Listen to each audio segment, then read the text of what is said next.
So mayong buntag sa ito ng mga ma'am sir. So karon nagdala kong pampers, gatas, biskwit ug uban pa.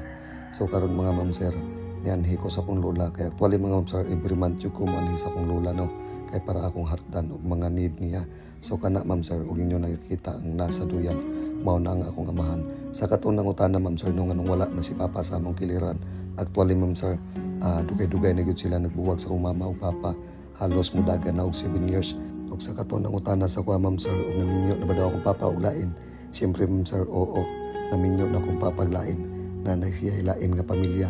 Pero ako ma'am sir, isip usa ka anak, dili jud ko angay magdumot sa akong amahan. Kay dili ko kabaktas aning kalibutan ug wala ang akong amahan. Para lang sa akong opinion, bisag unsay nahitabo ni mama ug ni papa, dili jud ko angay magdumot ni papa. Kay nga na ma'am sir, actually dili jud ko makalakaw, makakita aning kalibutan ug wala ang akong amahan. So karon ma'am sir, mao ni akong lola. Actually si lola dili na ni siya kalakaw, dili na pod makakita.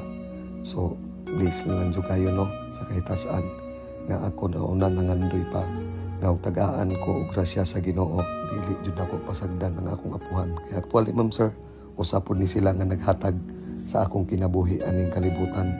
Mo na ako ma'am sir, palad jud kayo ko nga gitagaan ko sa Ginoo og grasya nga buhi pa akong lola. Mo nang busa akong tambag sa inyo ano.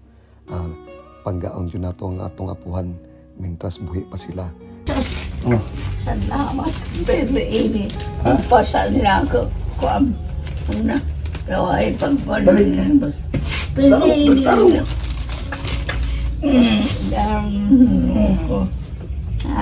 Kumusta to sila dito?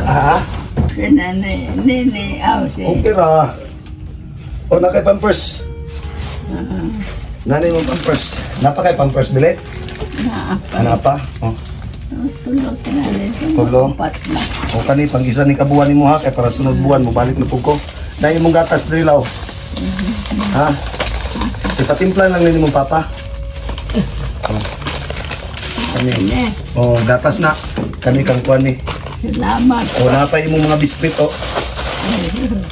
Para makasimak-simak ka. Karon pa ka din. Karon pa. Oh. Nagkuhan naman lagi mong buhok. Itom naman lagi. Imong buhok. Ngitina ka. Oh, manin mo siya. Di, ito man. Wala naman ni puti. Gitinaan ka? Wala man. Wala ka gitinaan? Wala man. Ganong ito man eh. Magic ni. Magic ni mo. Right. Wala man ako magkuhan kay. Magwanta din niya, magtina-tina na din niya. Di nagtina. Pakin sa may nagtina ni buhok ni Lola pa? Si Rob. Aw. Ito na, lagi may bayo. 90 years old na si Lola mga ma'am sir, pero di wala pagyapon bitaw siya kanang bitaw ginatawag nga ulilyanin ba? Makailag yapon akong Lola no. Nagkaon na ka na ni udto na ka. Ako man na. Usa may imong sudan? Isda. Maayo. Dire rin ako ni butang imong pampers ha. Kani kay kung isa ka buwan ni mo. Mayo kay nabinlan ko pampers. Stop me. O karon mga ma'am sir no. Ako lang sa ning iplastar si Lola.